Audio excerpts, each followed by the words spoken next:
Hello students, पिछली video में बेटा हमने क्वाड्रेटिक इक्वेशंस चैप्टर का एक्सरसाइज 4.2 उसका फर्स्ट क्वेश्चन सॉल्व कर लिया है। आज हम इसके आगे के क्वेश्चन सॉल्व करने वाले हैं, जो है स्टेटमेंट वाले क्वेश्चंस। आई मीन जो प्रैक्टिकल एप्लीकेशंस वाले क्वेश्चन है। हमको क्वाड्रेटिक इक्वेशन पहले फॉर्म करनी पड़ती है, पहले बनानी पड़ती है और फिर इसको सॉल्व करना पड़ता है। तो चलिए हम शुरू करते हैं। तो चलिए आपका स्वागत है ज्ञान अमन में, जहाँ पे हम एनसीईआरटी के सॉल्यूशंस करते हैं, मैथ्स के कॉन्सेप्ट सीखते हैं, ट्रिक्स एंड टिप्स अच्छे से सीखते हैं। चलिए शुरू करते हैं। तो बेटा आज हम स्टार्ट करने वाले हैं क्वेश्चन नंबर 3 से। क्वेश्चन नंबर 2 है, आप बुक में देखना, वो है solve the problems given in example 1। आप जब चैप्टर का स्टार्टिंग देखोगे, इसमें जो फर्स्ट एग्जांपल होगी, 2 क्वेश्चंस हैं वो, और आपको जो दोनों क्वेश्चंस हैं वो सॉल्व करने हैं। हम पहले क्या करते हैं, हम पहले जो अनसॉल्व क्वेश्चंस हैं वो सॉल्व करते हैं एक्सरसाइज 4.2 के, ठीक है। फिर आपको ये जो है जो एग्जांपल है, ये आपको मैं होमवर्क दूंगा। ये क्या है आपका होमवर्क होगा, राइट। ताकि जो क्वेश्चंस आपने जो समझ लिए हैं, अब उनको थोड़ी सी बुक की थोड़ी सी हेल्प लेने के साथ, मैं तो सजेस्ट करूंगा बुक की हेल्प मत लेना, पहले खुद सॉल्व करने की कोशिश करना और फिर थोड़ी सी बुक की हेल्प लेना करनी होती है, ठीक है। वैसे तो मैं आपको गारंटी देता हूँ, अगर आप ये चीज से लेक्चर पूरा देख लोगे तब आपको क्वाड्रेटिक इक्वेशन सारे के सारे सॉल्व करनी आ जाएगी, स्टेटमेंट बनानी आ जाएगी। स्टेटमेंट बनाने के बाद क्वाड्रेटिक इक्वेशन सॉल्व कैसे करनी है आपको पता चल जाएगा, ओके। फिर भी अगर आपसे नहीं होता तो क्वेश्चन नंबर 2 के जो एग्जांपल है वो तो एग्जांपल्स हैं, ठीक है। वो तो बुक से थोड़ा बुक में सॉल्व ही है, आपको सिर्फ थोड़ी सी हेल्प लेके उसको खुद सॉल्व करना है, ओके। फिर भी नहीं होता है तो आप चाहते हो कि आपको अगर कोई क्वेरी है, आप कुछ पूछना चाहते हो, तो आप नीचे कमेंट बॉक्स में मुझे बता सकते हो, ठीक है। फिर आपने क्वाड्रेटिक इक्वेशंस की पिछली वीडियोस नहीं देखी, जिसमें मैंने कॉन्सेप्ट क्लियर करे हैं, एक्सेस वर्बल क्लियर करी है, अच्छे से सॉल्व करे हैं, हमने क्वेश्चंस बड़े अच्छे से सीखे हैं। तो आप अगर नहीं देखा तो प्लीज वो देखना ना, नीचे डिस्क्रिप्शन बॉक्स में आपको उसका लिंक मिल जाएगा, ओके। तो चलिए अब हम इसको क्वेश्चन नंबर 3 सॉल्व करते हैं। Find two numbers whose sum is 27 and product is 182। 2 number बेटा फाइंड आउट करने हैं कि आपको अगर दोनों का सम मतलब दोनों का प्लस करेंगे, दोनों को प्लस करेंगे तो 27 होना चाहिए, और दोनों को product means multiply, very good, दोनों को मल्टीप्लाई करें तो 182 होना चाहिए, ओके। सम करके 27 आए और प्रोडक्ट करके 182 आए, ओके। अब ये ढूंढना है, ठीक है। कैसे करेंगे अभी ना, फर्स्ट ऑफ ऑल हम देखते हैं कि let the one number be X, let one number be X. अब बेटा मैंने मुझे एक बात बताओ, मेरे पास टोटल 27 रुपीज है, मेरे पास टोटल 27 रुपीज है और 7 रुपीज मैंने आपको दे दिए हैं, तो मेरे पास कितने पैसे बचे हैं? वेरी गुड, 20 रुपीज बचे हैं। ये 20 रुपीज आंसर आया कहाँ से है, कैसे आया? हाँ ठीक है, आपने सही बोला कि 27 में से आपने जो 7 है वो माइनस कर दिए, तो कितना आंसर आ गया? 20 रुपीज आ गया। इसीलिए जो 27 में से आपने 27 टोटल मनी है ना मेरे पास, 27 मेरे पास टोटल मनी है, और उसमें से आपने जो मैंने आपको 7 रुपए दिए थे वो आपने माइनस कर दिए, तो आंसर आ गया 20 रुपीज। मेरे पास कितने बचे? 20 रुपीज बचे। यही चीज को यूज करूँ, टोटल इस बार भी 27 नहीं है, नंबर 27 है, आप सोचो 27 रुपीज ही है। एक नंबर एक्स है तो दूसरा नंबर कितना होगा? वही बात है, टोटल 27 रुपीज है, आपके पास 7 है, मेरे पास कितने? 20, वेरी गुड। उसी में करके सेकंड नंबर कितना आ जाएगा? सेकंड नंबर भी टोटल में से हम आपके वाले माइनस कर देंगे, मतलब कि अब इस बार मेरे पास 27 रुपीज थे, मैंने आपको x रुपीज दिए थे, तो मेरे पास कितने बचे? 27 माइनस x, राइट। बहुत इजी है। टोटल में से आप अपने जो पैसे मैंने आपको दिए ना वो माइनस कर दिया करो, टोटल में से आपको जो मैंने पैसे दिए वो माइनस कर देना है। तो मेरे पास टोटल था 27, आपको मैंने x रुपीज दिए, तो मेरे पास क्या बचे? 27 minus x, okay. So first number हमारे पास x है, सेकंड नंबर कितना आ गया? 27 माइनस x। ये हो गई हमारी सम वाली कंडीशन, दोनों का सम कितना होना चाहिए? इतना 27। अब अच्छा, अगर आपको ये अभी भी समझ नहीं ना तो सिंपल क्वेश्चन, सिंपल ऐसा फंडा होता है। लेट दोनों नंबर, एक x हो गया और एक y हो गया, दोनों का सम करो, सम में प्लस कितना होना चाहिए? 27 होना चाहिए। एक नंबर x, दूसरा नंबर y, तो दोनों का सम करेंगे कितना आएगा? 27 आएगा, ओके। अब देखो y इज इक्वल टू 27 है, सो y कितना आ जाएगा? 27 माइनस x। फर्स्ट नंबर तो मेरे पास x ही है, फर्स्ट नंबर मैंने x मान लिया है, वो x ही रहेगा। सेकंड नंबर की बात करें, सेकंड नंबर कौन सा मेरे पास? वाई, और वाई की वैल्यू कितनी आएगी 27, ये एक्स माइनस हो जाएगा, वाई कितना आ गया 27 माइनस एक्स, तो वाई सेकंड नंबर है, तो सेकंड नंबर क्या आ गया 27 माइनस एक्स। ठीक है, सिंपल करना सिंपल कर लो, टोटल में से अपने पैसे माइनस कर दिया करो तब भी ये आएगा। नहीं पता चलता तो फिर भी एक नंबर x होगा, दूसरा नंबर y है, दोनों को सम करके 27 होना चाहिए, और y अगर फर्स्ट नंबर तो x ही है तो x ही रहेगा, सेकंड नंबर y है वो कितना आएगा 27 minus x, first number x second number 27। अब दोनों का प्रोडक्ट देखो, प्रोडक्ट मस्ट बी 182, प्रोडक्ट मतलब x into 27 minus x, this must be equals to 182। Okay, product कितना ये x into 27 minus x। अब देखो x into 27 27x, x into x minus minus है ना x square, x into x x square is equal to 182।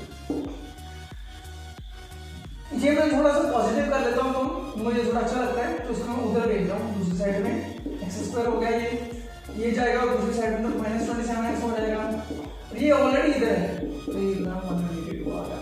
Zero चाहे इधर लिखनी है तब भी इधर जीरो बचेगा ना, ये जीरो लिखने ऐसा नहीं करना तो लिख सकते हो, चलो एक ही लिख देता हूँ। ठीक है, सो x square minus 27x plus 182 इतना हो गया हमारे पास। अब देखो बेटा ये क्या हमारे पास x square minus 27x plus 182 इतना ही है, इज इक्वल टू जीरो चाहे इधर है चाहे उधर लिख लो, एक ही होगी।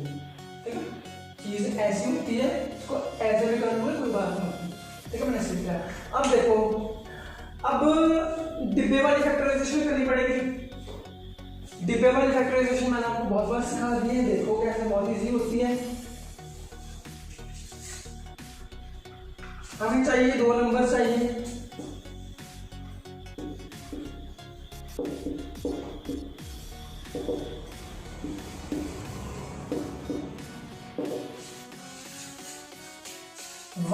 फर्स्ट वाला बार में मल्टीप्लाई कर देते हैं हम, 1 को 182 से करेंगे तो 182 क्या आएगा, मल्टीप्लाई करेंगे कितना चाहिए 182 चाहिए, और प्लस माइनस करके कितना चाहिए माइनस 27 चाहिए।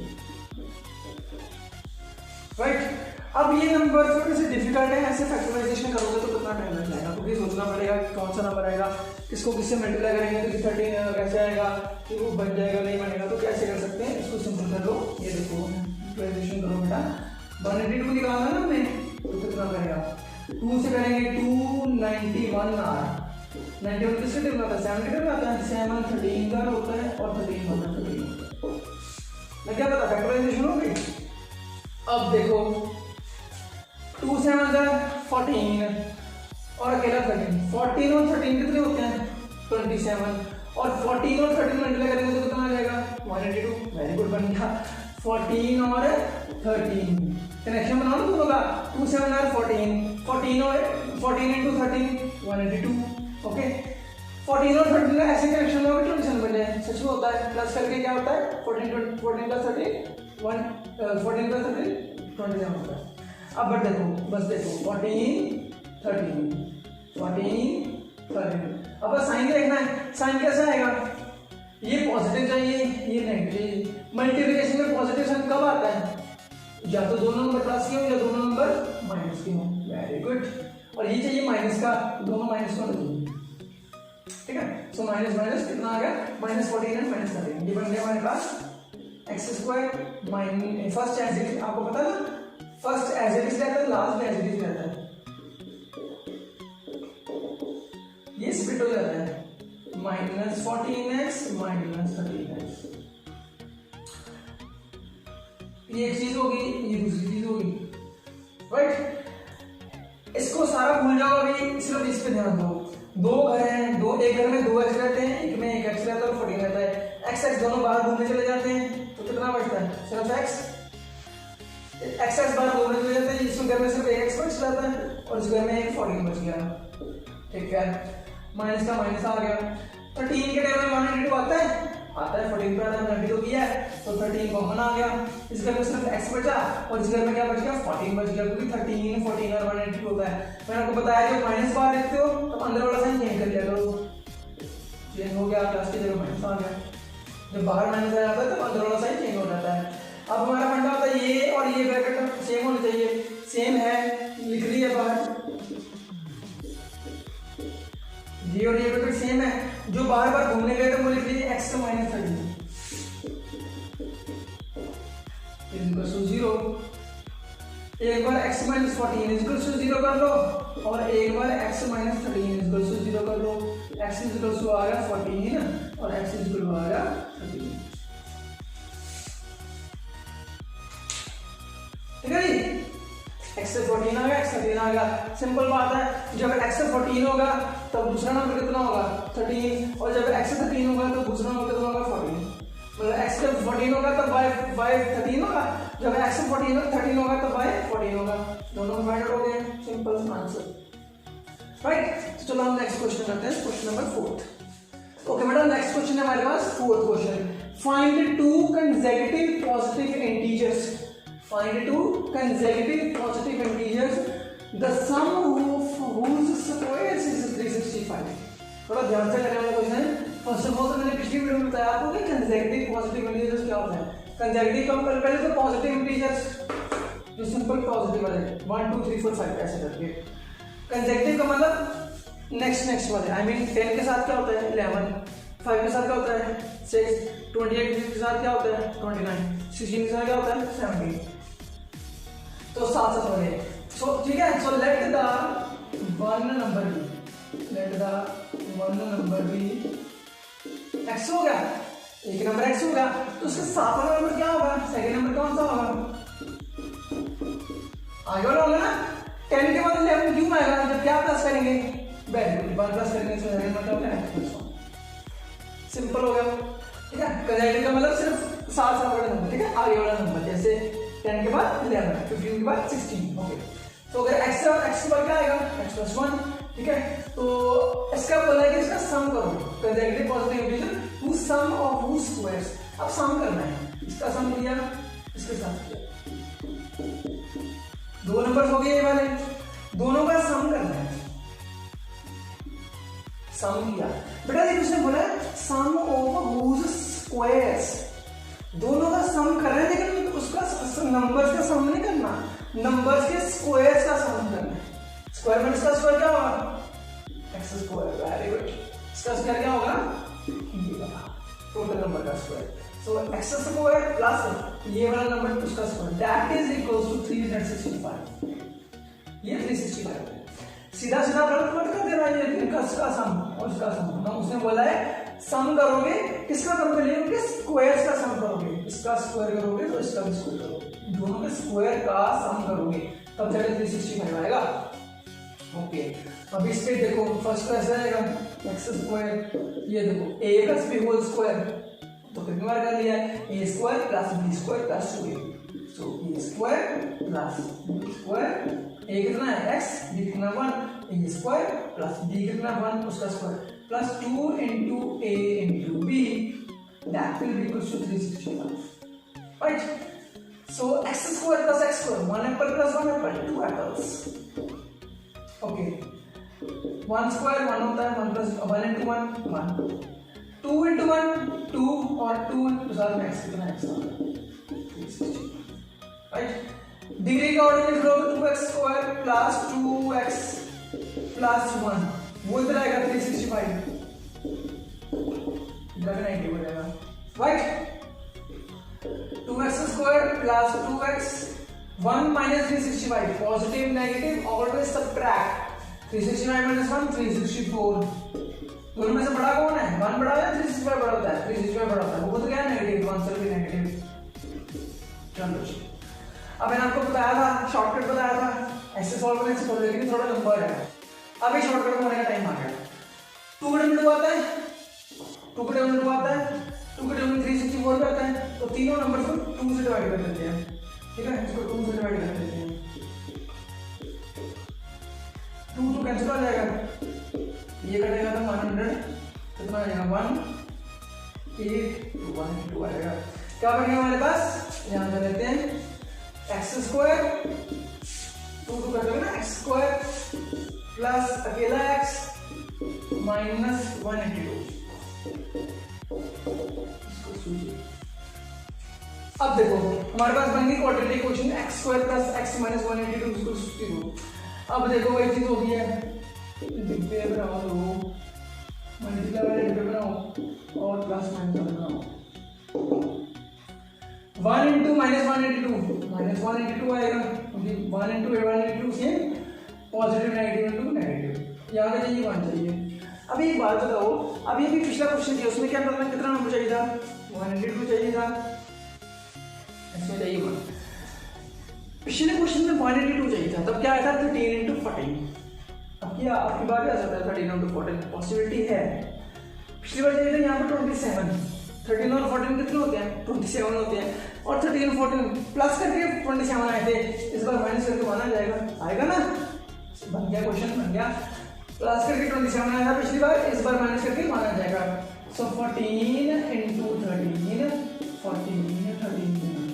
अब क्या चाहिए हमको 1 चाहिए, पॉजिटिव नेगेटिव कैसे करेंगे, यहाँ पे इसके साथ माइनस लगा लो, ये लो 14 into -13 -1 into 14 - 13 1 बन गया। फर्स्ट एडिटिव होता है, लास्ट में एडिटिव होता है, इसको स्प्लिट किया 14x - 13x, ये भी होगा। ये एक चीज होगी, दूसरी चीज होगी, इसको भूल जाओ अभी, इसको इसमें देखो x कॉमन आ गया, x घूमने चले गए दोनों, ये इस घर में सिर्फ एक x बच गया, यहाँ पे सिर्फ 14 बच गया। वही बात आ गई, माइनस था 13 कॉमन आ गया दोनों में से, अंदर क्या बचा x, और इस घर में क्या बचेगा 14। प्लस क्यों आया यहाँ पे, क्योंकि यहाँ पे बाहर माइनस लिख दिया, अगर बाहर माइनस लिखे तो अंदर साइन चेंज कर लेना है, हो गया। अब देखो ये और ये ब्रैकेट सेम है, दोनों लिख दो, जो बाहर घूमने चले गए हैं वो एक तरफ लिख दो, राइट। एक बार हो गया x + 14 = 0, और एक बार हो गया x - 13 = 0।